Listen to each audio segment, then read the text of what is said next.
masa to wata rana za ya fice. Da duka da ya dami ya yi haƙuri da abin da ya faru za ya wuce.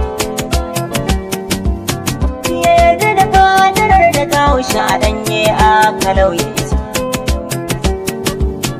Hakan ma ya zama ilimi wata rana ta bansa za ya wuce. Sai ku yi nazari ku tantance da misalai kan abin da na ce.